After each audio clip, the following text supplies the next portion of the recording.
Pueden tomar asiento, amigos y hermanos que nos acompañan en esta tarde. Empezamos así el día de hoy con nuestros talleres de la conferencia regional Ante su Palabra aquí en el estado de New Jersey. Estamos muy agradecidos con el Señor que nos permita como iglesia local poder traer esto para el bien de su iglesia universal, para aquellas iglesias que estamos aquí representadas en el día de hoy. Mi nombre es Rodrigo Licera.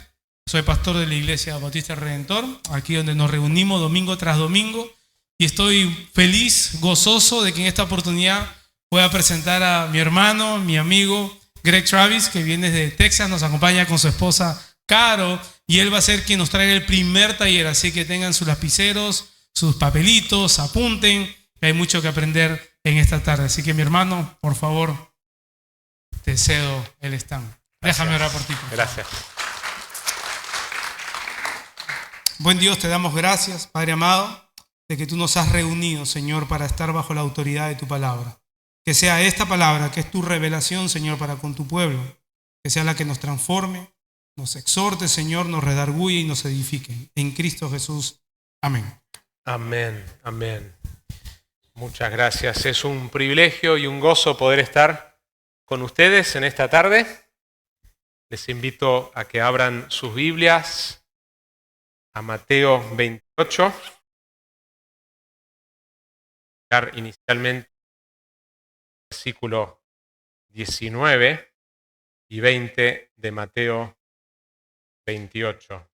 Vayan pues y hagan discípulos de todas las naciones, bautizándolos en el nombre del Padre y del Hijo y del Espíritu Santo, enseñándoles a guardar todo lo que les he mandado, y recuerden, yo estoy con ustedes todos los días hasta el fin del mundo. Vamos a volver a ese texto varias veces, vamos a hablarlo en su contexto, pero simplemente recordarles que el objetivo de hoy es un taller. Así que como es un taller, esto no es una predicación y no es una predicación expositiva, eso lo veremos mañana. Una predicación expositiva lo que busca hacer es exponer el significado de un pasaje en particular en su contexto y poder dar el significado, la idea central de ese pasaje aplicado a una congregación. Y eso haremos mañana. Hoy es un taller y la idea de un taller es que haya participación, ¿sí? Así que vean esto más como una clase, también por eso bajamos esto acá, porque la idea es que esto sea participativo. Y lo que queremos cubrir, va a haber varias sesiones. En esta primera sesión queremos cubrir lo que es el por qué, la motivación, y el qué, la definición del discipulado, ¿sí? Así que empezamos con esa pregunta. ¿Por qué discipular? ¿Por qué debemos discipular? Porque es un mandato. Ok, muy bien. ¿Es necesario? Ok.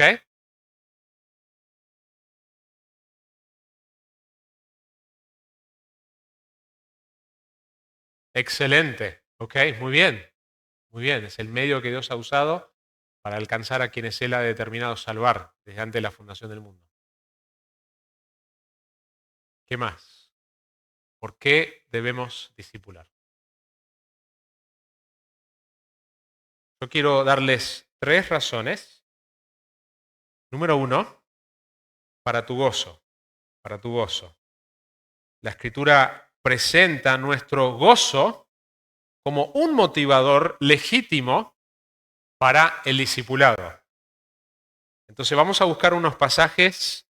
Filipenses 1, 3 al 5. Levante la mano quien puede buscar eso y leerlo. Filipenses 1, 3 al 5. Sin vergüenza, rápido por acá, hermana, sí, puede leer ese pasaje. Y otra persona que pueda buscar Filipenses 2, 1 al 2. Acá, hermano, acá atrás, sí. Y alguien que pueda buscar Filipenses 4, 1. Filipenses 4, 1. Hermano, gracias. Entonces, Filipenses 1, 3 al 5. Hermana. Bien, noten la mención de la palabra gozo. Pablo, cuando ora, es una oración que hay alegría. Recuerda a los hermanos que están ahí y le trae gozo a su corazón. Filipenses 2, 1 al 2. Ok, ¿cuál es la conexión del gozo de Pablo con lo que está pasando en esta iglesia? según ese pasaje? Pablo habla de que su gozo se ha completado por medio de ¿qué? Según Filipenses 2, 1 al 2. ¿Qué dice el texto? Entonces hay una serie de cosas que él menciona y la comunión siendo algo central, que eso va a completar el gozo. Pablo se va a gozar cuando hay una comunión creciente, genuina, bíblica en medio de los hermanos. Filipenses 4:1.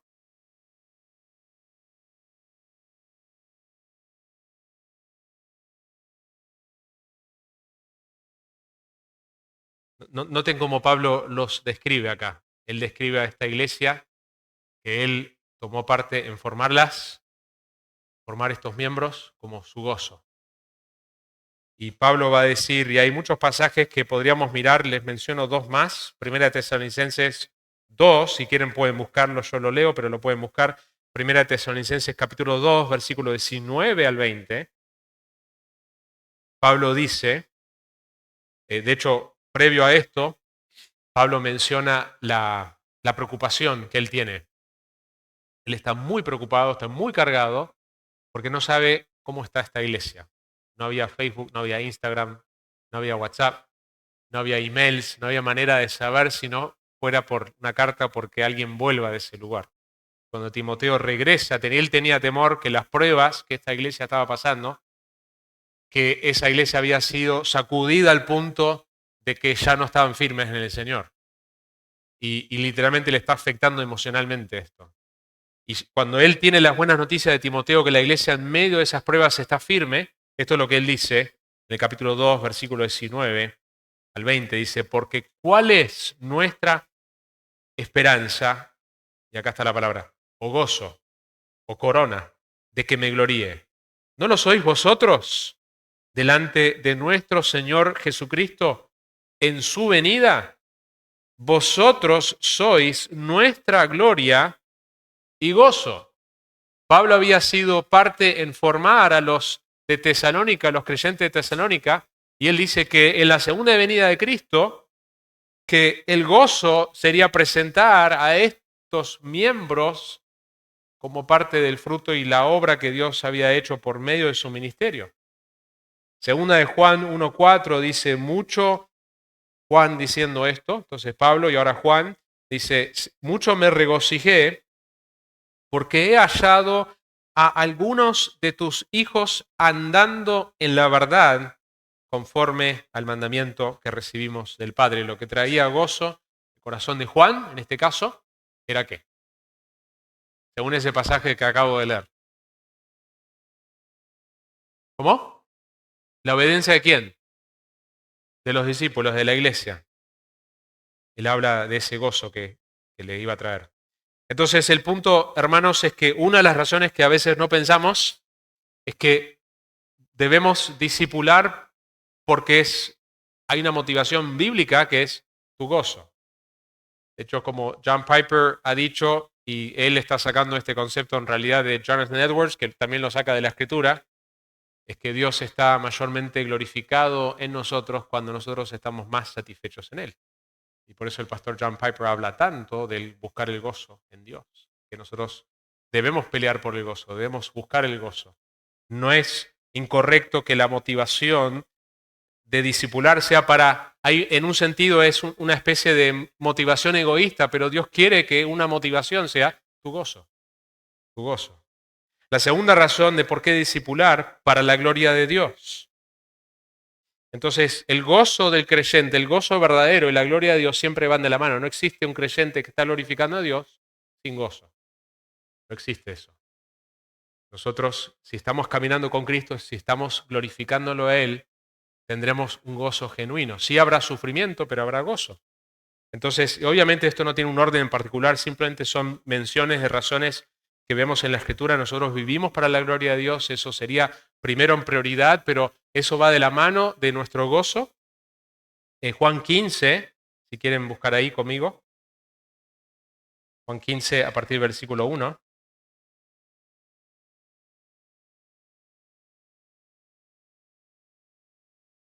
Jesús hablando a sus discípulos en las últimas horas que tiene con ellos, Jesús dice, yo soy la vid verdadera, y es interesante que menciona la vid porque era una imagen común en el Antiguo Testamento acerca de Israel, del pueblo de Dios, y la vid había fallado, no había cumplido su propósito de dar fruto, y Jesús dice, yo soy la vid verdadera, y mi Padre es el viñador, todo sarmiento que en mí no da fruto lo quita, y todo el que da fruto lo poda para que dé más fruto. Ustedes ya están limpios por la palabra que les he hablado, permanezcan en mí y yo en ustedes. Como el sarmiento no puede dar fruto por sí mismo si no permanece en la vid, así tampoco ustedes si no permanecen en mí. Yo soy la vid, ustedes los sarmientos. El que permanece en mí y yo en él, ese da mucho fruto, porque separados de mí nada pueden hacer. Si alguien no permanece en mí, es echado fuera como un sarmiento y se seca, y los recogen, los echan al fuego y se queman. Si permanecen en mí y mis palabras permanecen en ustedes, pidan lo que quieran y les será hecho. Y escuchen esto, versículo 8. En esto es glorificado mi Padre, en que den mucho fruto, y así prueben que son mis discípulos. De hecho, una marca de un discípulo que da fruto. Da fruto en la vida de otros. Fruto primero en su carácter, por la obra del Espíritu Santo, la vida de Cristo reproducida en su vida, pero también fruto en la vida de otros. ¿Sí? Y Jesús dice que a través de eso, a través de que nosotros demos fruto, Dios es glorificado, número uno, pero también se comprueba que realmente somos sus discípulos, porque Jesús le dice a los que los seguirían, síganme, y como resultado, ¿qué? Y yo los haré pescadores de hombres. Entonces el fruto natural de seguir a Jesucristo es que en un punto yo voy a estar pescando a personas. Va a haber personas que yo voy a influenciar y voy a discipular. Y eso comprueba que soy un verdadero discípulo y que también a través de esto Dios es glorificado. El versículo 10 dice, si guardan mis mandamientos, permanecerán en mi amor, así como yo he guardado los mandamientos de mi Padre y permanezco en su amor. Estas cosas les he hablado para que mi gozo esté en ustedes y su gozo sea perfecto. Este es mi mandamiento, que se amen los unos a los otros, así como yo los he amado. Nadie tiene un amor mayor que este, que uno dé su vida por sus amigos. Ustedes son mis amigos si hacen lo que yo les mando. Ya no los llamo siervos, porque el siervo no sabe lo que hace su Señor, pero los he llamado amigos porque les he dado a conocer todo lo que he oído de mi Padre. Ustedes no me escogieron a mí, sino que yo los escogí a ustedes. Ahí está la doctrina de la elección que Jesús enseña en estos versículos. Pero noten que acá, en este pasaje, conecta la elección en cuanto a nuestra salvación con lo que sigue. Y los designé para que vayan y den fruto y que su fruto permanezca, para que todo lo que pidan al Padre en mi nombre se los conceda. Es decir, que los elegí para salvación, pero los elegí también para dar fruto. Los elegí que a través de ustedes otras personas sean formados como discípulos. Entonces, discipulamos para el gozo que Dios quiere que tengamos al discipular, para la gloria de Dios. Y número 3, ¿por qué discipular? Lo mencionaron porque es un mandato. El pasaje de Mateo que vimos. El versículo que no leí es el versículo 18, donde Cristo dice que, Mateo 28, 18. ¿Alguien lo sabe de memoria? Toda autoridad me ha sido dada. ¿Sí? Entonces, a la luz de la autoridad de Jesucristo, Él nos manda que nosotros hagamos discípulos. Él tiene toda la autoridad y en ese contexto que Él menciona, el Cristo resucitado, que tiene toda la autoridad que ha sido recibida de parte del Padre, en ese contexto dice, ok, a la luz de eso, vayan y hagan discípulos. Entonces son algunas razones, podríamos entrar a mucho más profundidad. Quiero pasar más tiempo en el qué, y por eso pasamos brevemente por este punto del por qué. Así que, ¿por qué discipular? Para tu gozo, para la gloria de Dios, porque es un mandato. ¿Qué es discipular? ¿Alguien quiere intentar responder a esa pregunta? ¿Qué es discipular?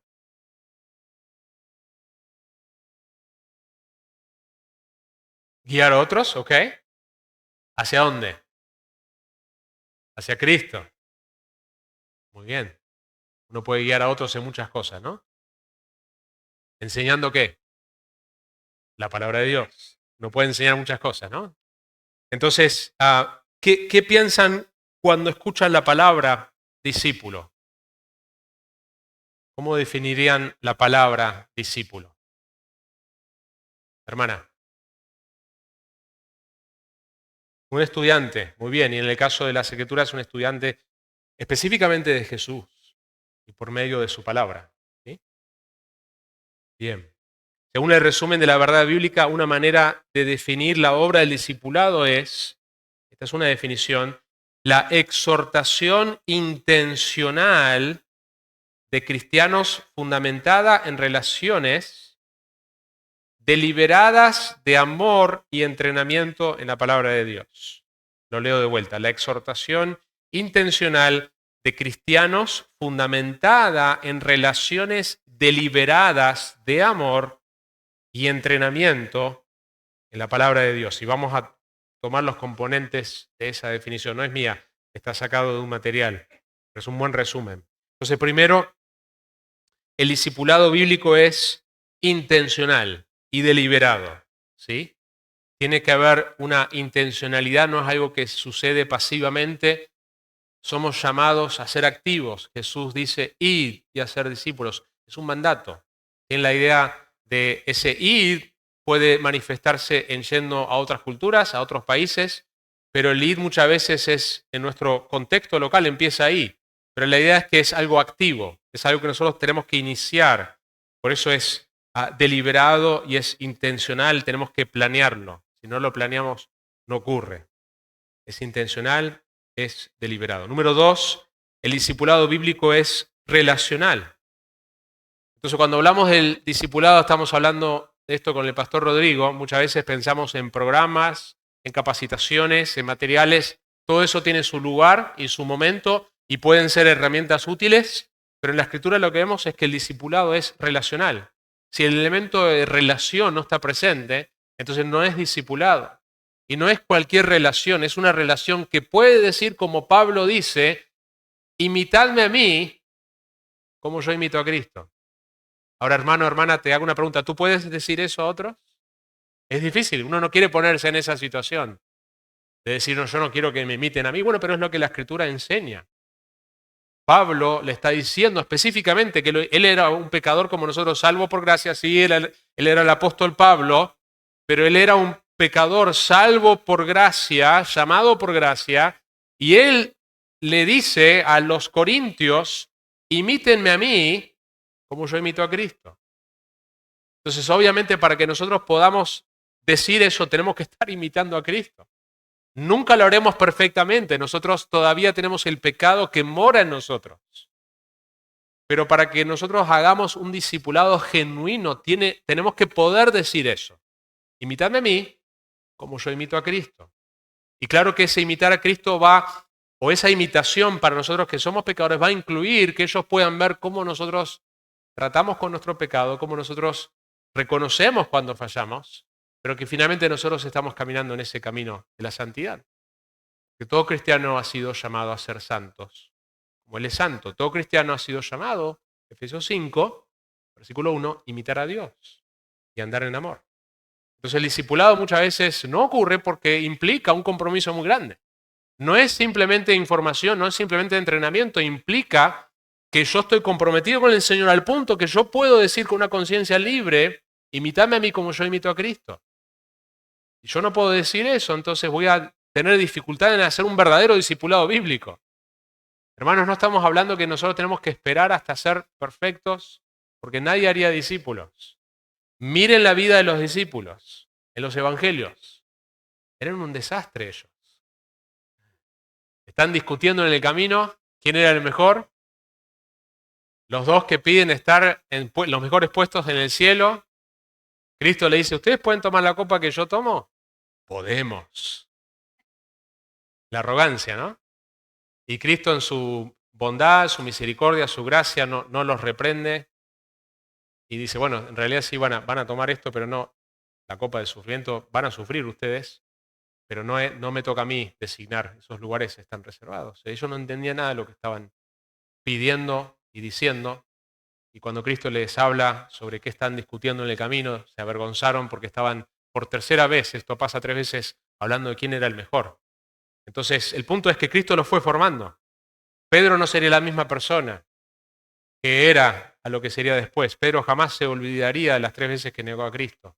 Y después Cristo lo afirma 3 veces. Pedro, me amas, Pedro, me amas, Pedro, me amas. Y Dios lo usaría para predicar en Pentecostés y lo usaría como uno de los voceros principales. Pero el punto es, esa trayectoria de los discípulos era una trayectoria de progresivamente buscar imitar a Cristo y poder decir a otros, imítenme a mí como yo imito a Cristo. Y eso es parte del discipulado, es relacional.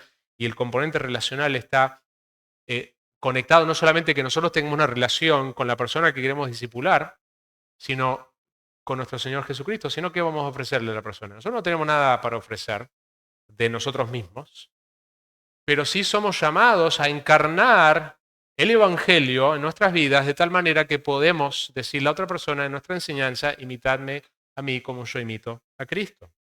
Y vemos ejemplos de esto, tanto en el Antiguo como el Nuevo. ¿Cuáles son algunos ejemplos de un discipulado relacional de una persona invirtiendo su vida en otra en el Antiguo Testamento? Con Josué, excelente.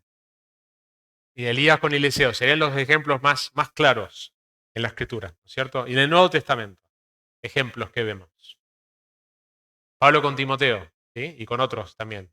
Siendo obviamente Jesucristo con los discípulos. Hay un libro clásico que si no lo han leído, si no lo han escuchado, o aún si lo han leído, es un libro para volver a leer y volver a leer, que es El Plan Maestro. Se me fue el autor.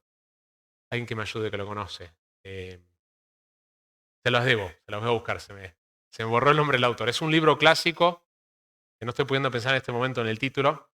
El otro es The Training of the 12. Este no sé si está en inglés o no, en castellano, en español, de A.B. Bruce. Creo que el profesor Howard Hendricks en una ocasión dijo que lo leyó 32 veces, ese libro. Pero es un estudio profundo de cómo Jesús formó a los 12. Cómo Jesús formó a los 12. Coleman, ahí me vino. El apellido creo que es Robert Coleman. The Master Plan of Evangelism, el plan maestro de evangelismo.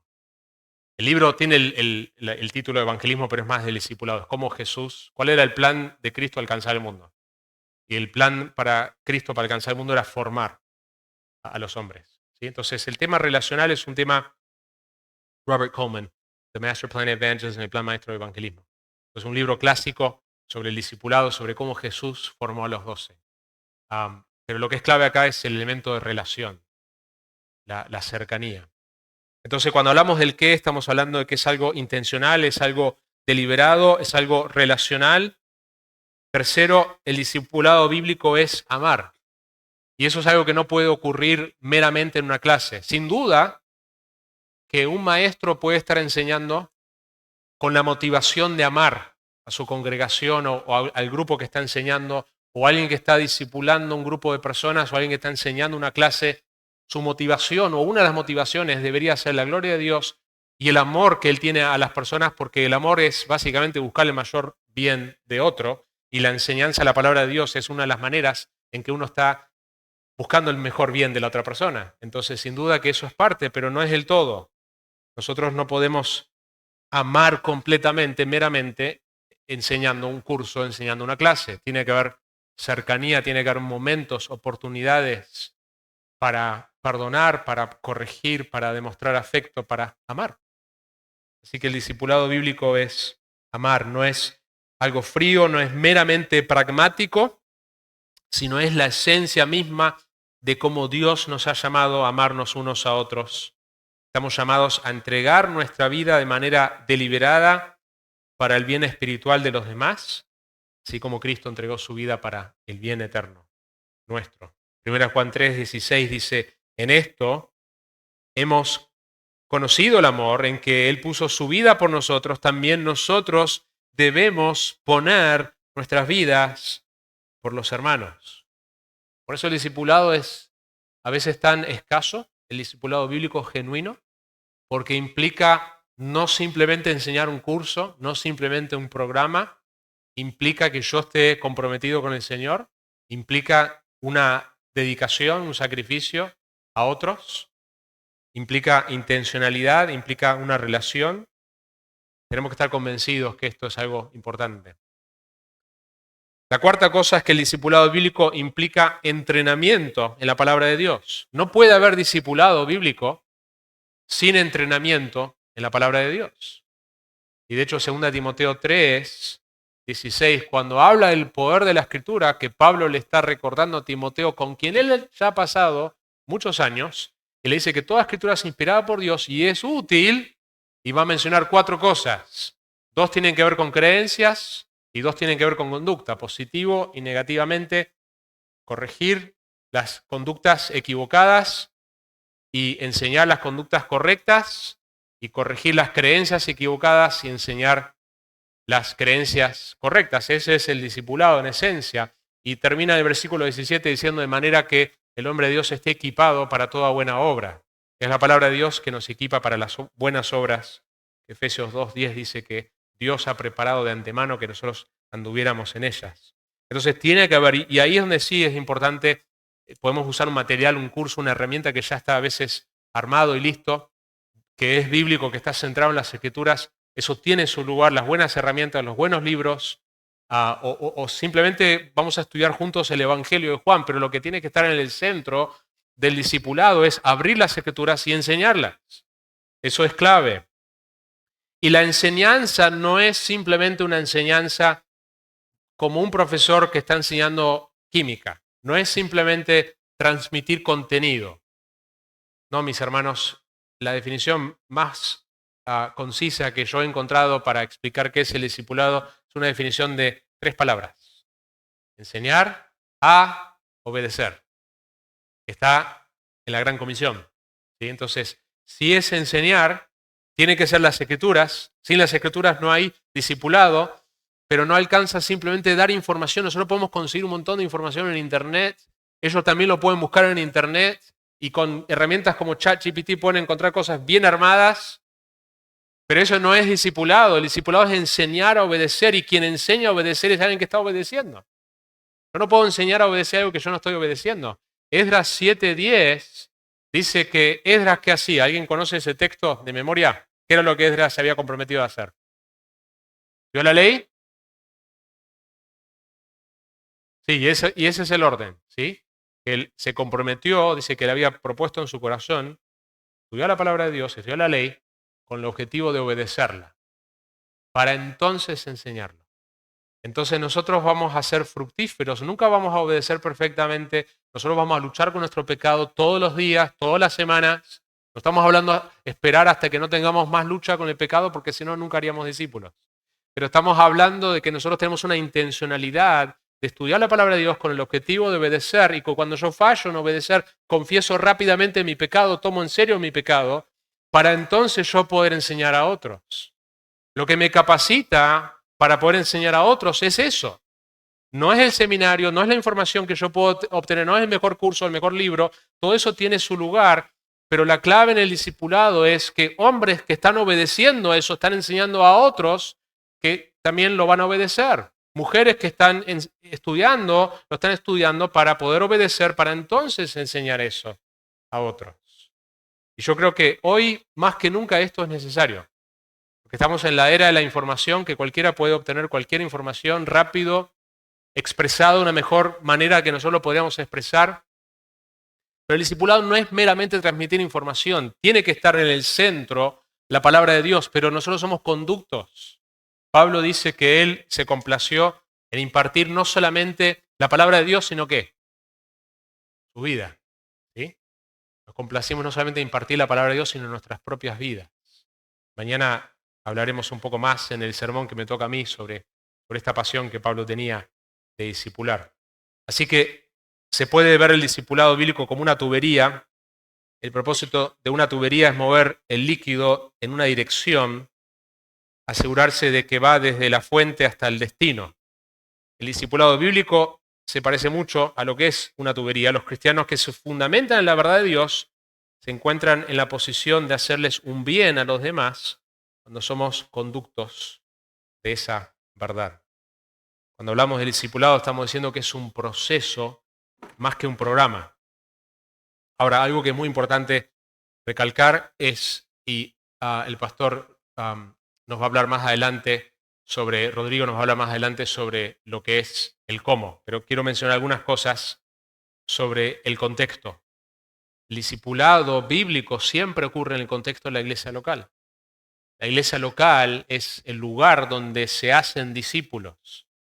Cuando Cristo le dice en Mateo 28, 18 al 20 a los discípulos que hagan discípulos, nosotros vemos cómo ellos interpretaron ese mandato en el libro de Hechos. Cuando leemos el libro de Hechos, ellos entendieron que lo que Cristo quiso decir con eso era fundar iglesias. Porque no somos los individuos que hacemos discípulos. El individuo tiene una parte, tiene un rol fundamental y todo cristiano debería estar haciendo discípulos. Pero si el individuo está siendo discípulo aislado de la iglesia local, esa persona no va a ser formado como un discípulo. Porque es la iglesia local la que hace discípulos. Y la razón es esta. La razón es que el púlpito es el primer lugar donde se hacen los discípulos. El púlpito en los domingos es uno de los lugares, y es uno de los lugares fundamentales y prioritarios donde se hace discípulos. Porque si vamos con esa definición que les di de 3 palabras, que no se la van a olvidar, enseñando a obedecer, eso se hace principalmente en la iglesia local del púlpito, donde exponemos todo el consejo de Dios progresivamente, libro por libro, por eso la importancia de la predicación expositiva, y estamos discipulando la congregación, estamos enseñando a la congregación a obedecer. Pero si bien ese es el lugar prioritario y fundamental, y si ese púlpito no está sano, esa iglesia no va a avanzar en hacer discípulos como debería, no es el todo.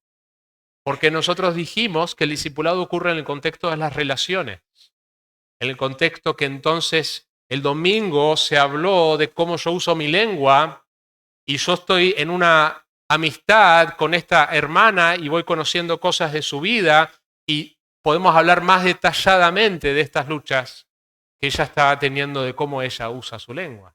Y yo puedo estar animando a esta hermana a la obediencia a la palabra de Dios.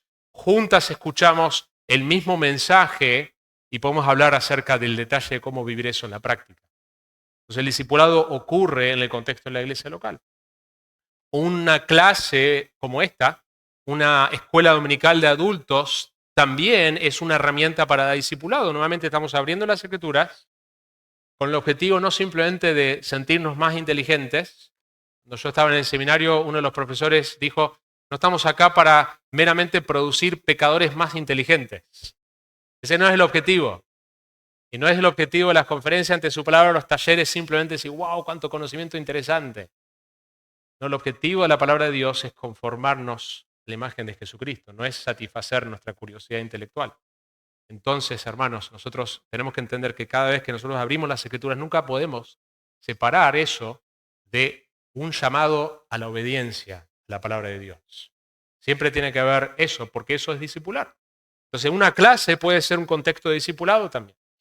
También lo puede ser y lo debe ser un momento que una persona se junta con una o dos personas para animarse, y Rodrigo va a hablar más de esto, en su fe, en su caminar con Cristo. A veces simplemente es, vamos a leer este libro juntos y vamos a pasar media hora rendiendo cuentas de cómo estamos en nuestro tiempo devocional, cómo estamos en ciertas áreas de nuestra vida, y vamos ahora a hablar de este libro y vamos a orar juntos. Esa es otra manera, tiene muchas maneras que se manifiesta, pero finalmente va a ocurrir en el contexto de una iglesia local.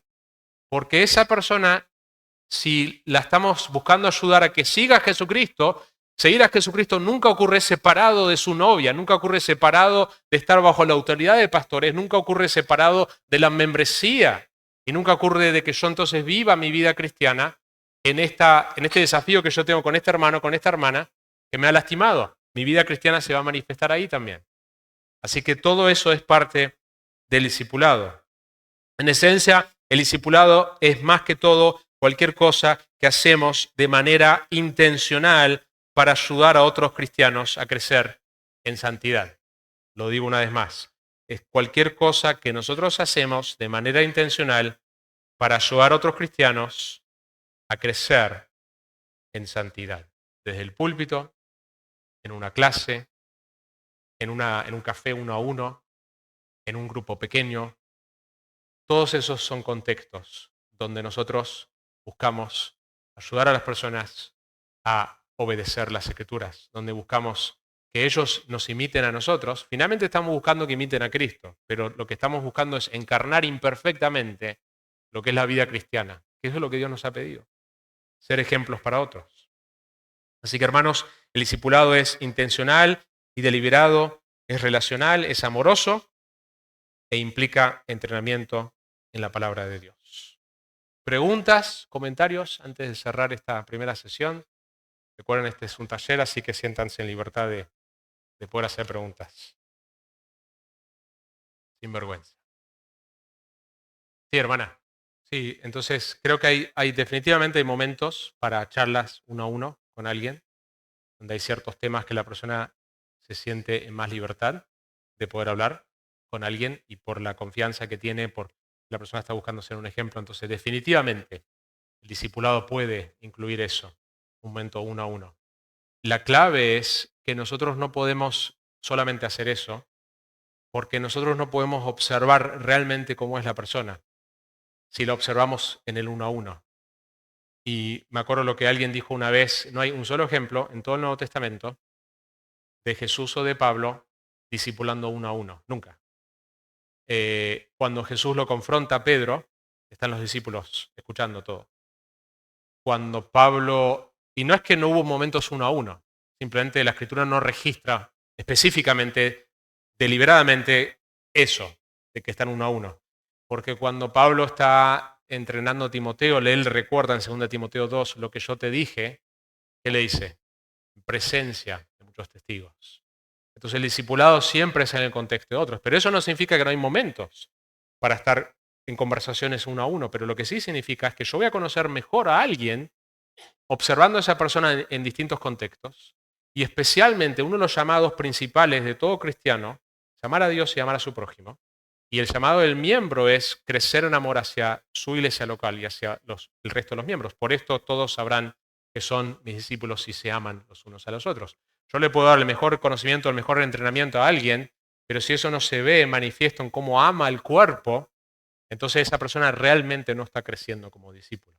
Entonces, cuando hablamos de discipulado, sí, hay momentos y hay momentos necesarios de hablar uno a uno, pero finalmente yo debo, en mi parte en el discipulado debe asegurar de que esa persona está creciendo en el contexto de la iglesia, de que se está viendo que esa persona está relacionándose no solamente conmigo, sino con otros. No sé si respondí tu pregunta. De las dos maneras, totalmente. Sí. Otras preguntas. Totalmente. Entonces, es un tema hoy que creo que a veces cuesta más entender. Lo he visto como pastor, personas que no hacen esa conexión. Creo que fue el pastor Tim Keller que en su momento, cuando introduce, hace un comentario sobre el libro de Jonathan Leeman de la membresía. Dice, este libro es muy bueno en un tiempo que somos alérgicos al concepto de la membresía, como que tenemos un rechazo, ¿no? Pero yo digo que no es incorrecto, no es malo que nosotros podamos ser bendecidos por otros hermanos de otros lugares. Amén. Esto es un ejemplo. No somos todos una misma iglesia. Pero lo que sí significa es que mi prioridad siempre tiene que ser la iglesia local. Entonces, y yo lo he hablado esto, teníamos un caso de alguien en nuestra iglesia que tuvimos que hablar y dice, no hay problema que vos vayas a otras actividades mientras que vos estás priorizando tu familia, tu iglesia local. Porque el miembro, una iglesia que entiende la membresía conforme a la Biblia, hace un compromiso primeramente con su iglesia local y vivir su vida cristiana bajo el cuidado de uno o más pastores y comprometido con otros miembros. Entonces, mientras que eso esté prioritario, si eso puede sumar, bienvenido sea. Lo mismo con los seminarios. O sea, nosotros tenemos varias personas en nuestra iglesia que se han capacitado en seminarios. Yo fui a un seminario, los seminarios tienen su lugar, pueden ser una bendición, pero también finalmente no son los seminarios que producen pastores, no son seminarios. No es el rol del seminario producir discípulos, es la iglesia. Entonces, mientras que ese seminario y esa persona entienda que esto es complementar algo y que eso es lo que está ocurriendo realmente, lo mismo con un estudio bíblico, mientras que eso le encaja en el horario y es algo que está complementando, pero no lo está reemplazando, no hay problema. El problema es que muchas veces no está la persona viviendo su vida cristiana en su iglesia local, que es ahí donde Dios la ha puesto y es ahí donde Dios la ha llamado a vivir su vida cristiana. Entonces, finalmente, hay casos que quizás si no va a ser acá, entonces sé fiel en la iglesia que sea, pero hacete miembro y viví tu membresía en esa iglesia local. Y eso, nuevamente, no significa que la persona no pueda recibir otros lados. Yo recibo mucho beneficio de varios lados y otras amistades fuera de mi iglesia local, pero mi iglesia local es mi prioridad. Sí. Entonces ahí la clave es, Dios lo usó. Obviamente ahí en la cárcel no se podían congregar en ninguna iglesia. Y hay momentos donde eso va a pasar y gloria a Dios. Hay muchos ejemplos de eso. Hay ejemplos de gente que se convierte en un barco en la guerra. Hay momentos que están totalmente aislados de la iglesia local y Dios salva a las personas más allá de la congregación de una iglesia, pero el punto es el después. Porque entonces el después, Onésimo iba a crecer en su fe y de hecho él habla con Filemón y justamente Onésimo tiene que ahora vivir su vida nueva, cristiana, no aislado, sino en el contexto de la iglesia local. Sí, tal cual, sí. Pero entonces ahora el discipulado de Onésimo debía ocurrir en esa iglesia. Su vida cristiana, práctica de discipulado tenía que ocurrir en esa iglesia. Una pregunta más, si podemos terminar. Hermana. Bueno, y eso es muy importante, ¿no? Porque es para que la iglesia haga discípulos conforme a cómo la Escritura quiere que lo hagamos, los pastores tienen que estar comprometidos con eso. Él o los pastores, depende si es un solo pastor o varios pastores, ¿no? Entonces, ¿qué hacer si uno está en una iglesia donde eso no está? Bueno, no puedo hablar por cada situación porque puede haber muchas particularidades, pero mínimamente lo que se puede hacer es, bueno, primeramente pedir la guía de Dios, sobre todo. Hay situaciones que ameritan que yo me quede en esa iglesia y yo busque ser una influencia, pida permiso al pastor, quisiera poder estudiar este libro con unas mujeres, ¿qué le parece? Y dentro del círculo de influencia que Dios me ha permitido tener, Dios es glorificado a pesar de las limitaciones de quizás esa visión no está, por lo menos no está todavía en él o los pastores, ¿no? Hay situaciones que ameritan un cambio de iglesia, hay situaciones que ameritan eso. Yo si estuviera en una situación donde no soy pastor y estoy viviendo en una ciudad y estoy congregándome en una iglesia y me entero de que en esta iglesia que puedo llegar, aunque sea más lejos, yo puedo, mi familia va a estar creciendo más sanamente, personalmente buscaría, si sé que este lugar voy a estar más sano que este lugar, mientras que yo no estoy saliendo enojado, amargado, estoy buscando honrar a ese pastor, honrar esa iglesia y estoy saliendo de la mejor manera, buscaría hacer una iglesia donde yo voy a estar alimentado de la mejor manera porque estoy buscando el bienestar espiritual para mi familia. Entonces hay casos de iglesias que están tan lejos del Evangelio que hay que salir corriendo de ahí. Cuando uno entiende el Evangelio, entiende que no se está predicando. Hay casos que no, que uno tiene que permanecer ahí. Dios nos guía a permanecer a pesar de las limitaciones y quizás en el tiempo ese pastor pueda ver cosas que hoy no está viendo. Entonces hay muchas situaciones particulares que es difícil poder responder específicamente a la pregunta, pero sí el ideal es que el pastor abrace la visión del discipulado y eso entonces va a afectar a la iglesia, pero mientras tanto, mientras que yo estoy ahí, yo puedo ser de ánimo a ese pastor y puedo ser una influencia con las personas que me da en mi alrededor. Totalmente, claro, totalmente. Sí, ahí la clave es que si nosotros estamos caminando con Cristo, estamos buscando obedecer a la Escritura en nuestro contexto como mamás, como esposos, como padres. Y si estamos reuniéndonos con alguien que es un poco más joven en la fe, puede ser algo tan natural como simplemente conversar cómo van las cosas en tu casa, cómo están tus hijos. Y en esa conversación se dan situaciones, mira, estoy con esta lucha, y esta madre entonces le comparte recursos de la palabra de Dios que le ha ayudado. No tiene que ser tan complejo. La clave es que es una persona que está caminando con Cristo, que está buscando influenciar a otra a caminar con Cristo. Idealmente, una iglesia debe tener la visión desde el púlpito para que toda la iglesia camine en eso. Pero si eso no está hoy, yo puedo, como bien dijiste, poder ser una influencia donde Dios me ha puesto. Bien, hermanos, vamos a pausar acá. Permítanme orar y tomamos una pausa. ¿Puesto? De 10 minutos. Ok. Oramos. Padre, muchas gracias por este tema tan precioso que es el tema del discipulado. Oramos para que nos des claridad y nos ayudes a saber cómo aplicar esto en nuestros contextos, Señor. Te lo pedimos en el nombre de Jesús.